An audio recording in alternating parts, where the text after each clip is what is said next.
అందుకు సంతోషమైంది. బట్ అట్లా ఆ ఐటీ టవర్లో కూడా ఒక టాస్క్ అనే ఒక ట్రైనింగ్ ఇన్స్టిట్యూట్ పెట్టాం.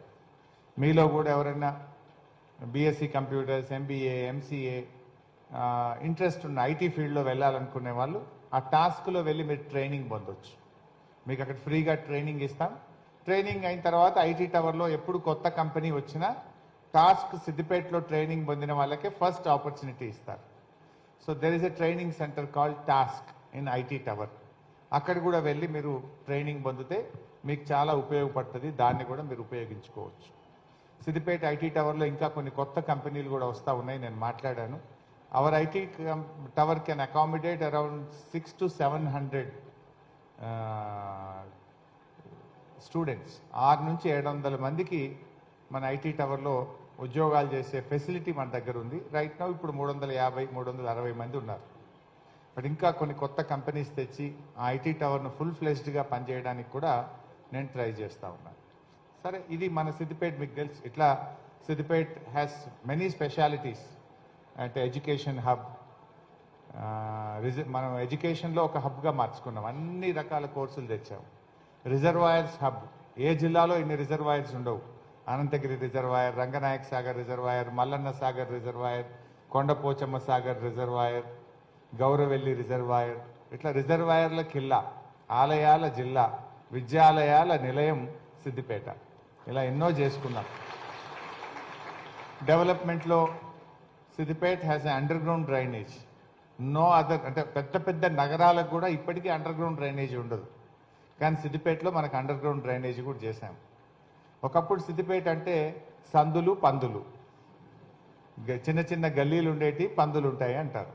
కానీ ఇప్పుడు సిద్దిపేట అంటే ఒక బ్యూటిఫుల్ టౌన్, ఒక మోడల్ టౌన్. ఒక టౌన్ ఎలా ఉండాలంటే యూ లెర్న్ ఫ్రమ్ సిద్దిపేట అన్నంత గొప్పగా మనం ఈ సిద్దిపేటను తయారు చేసుకున్నాం. Maybe drinking water, maybe underground drainage, maybe Rythu Bazar, or veg non veg market, or hospitals, roads, footpaths, like Komati Cheruvu. అట్లా క్లీన్ అండ్ గ్రీన్ టౌన్గా సిద్దిపేటను ఒక మోడల్గా మార్చుకున్నాం. టౌన్ను మార్చుకున్నాం. విద్య, రైతుల కోసం గోదావరి నీళ్లు తెస్తే 1,00,000 ఎకరాల పంట పండుతుంది సిద్దిపేటలో. ఇంతకు ముందులాగా నీళ్లు లేవు, కరెంట్ లేదనో రైతులకు ఆ ఇబ్బందులు తప్పాయి. ఇప్పుడు కావలసినంత నీళ్లు, కావలసినంత కరెంటు, బ్రహ్మాండంగా అగ్రికల్చర్ బాగా, ఆయిల్ పామ్ ఫ్యాక్టరీ తెచ్చాం. అగ్రికల్చర్ కూడా బాగా డెవలప్ చేసుకున్నాం. ఇప్పుడు కావాల్సిందల్లా మీరు. My target is the young youth now. అందుకే ఈ యాప్ తీసుకొచ్చాం. ఇప్పుడు సమస్య ఏమవుతుందంటే చాలామంది యూత్ ఈ మధ్య, అంటే నాట్ యూ పీపుల్, నేను బాధతో కొంత అప్పుడప్పుడు నేను గమనిస్తున్నది, గంజాయికి, డ్రగ్స్కు అడిక్ట్ అవుతూ ఉన్నారు, సోషల్ మీడియాకి అడిక్ట్ అవుతూ ఉన్నారు, మొబైల్ ఫోన్స్కు అడిక్ట్ అవుతూ ఉన్నారు. కొన్ని దేశాలు అయితే ఇప్పుడు Australia, some of the France, కొన్ని దేశాలు 15 సంవత్సరాల వయసు వరకు పిల్లలకు మొబైల్ ఫోన్ ఇవ్వద్దు అని చట్టాలు చేస్తూ ఉన్నాయి. Up to 15 years. మన పరిస్థితి ఎట్లయిపోయిందంటే అప్పుడే పుట్టిన పాపకు కూడా ఉగ్గన్నమా ఏమంటాం కదా, మొదలు పెట్టే ముద్దలు పెడతాం కదా 8 నెలలకు 7 నెలల పిల్లలకు, వాళ్ళకు అన్నం పెట్టాలంటే కూడా మొబైల్ చేతికిచ్చి నోట్లో అన్నం పెట్టే పరిస్థితి వచ్చింది. అవునా? అన్నం పెట్టాలంటే ఇంతకు ముందేమో చందమామ రావే, జాబిల్లి రావే అని పాట పాడి చిన్నప్పుడు ఎప్పుడో మేము విన్నాం. మీరు విన్నారో లేదో నాకు తెలియదు. కానీ ఇప్పుడు ఏమైపోయిందంటే మొబైల్ చేతిలో పెట్టాలి, బుక్క నోట్లో గుక్కాలి. ఆ పరిస్థితి వచ్చేసింది. అంటే మైండ్ డెవలప్ అవుతలేదు పిల్లలది. నిజానికి పుట్టిన మొదటి 15 నెలల్లో పిల్లలు వాళ్ళు ఆలోచించగలిగితే వాళ్ళ మైండ్ బాగా డెవలప్ అవుతుంది.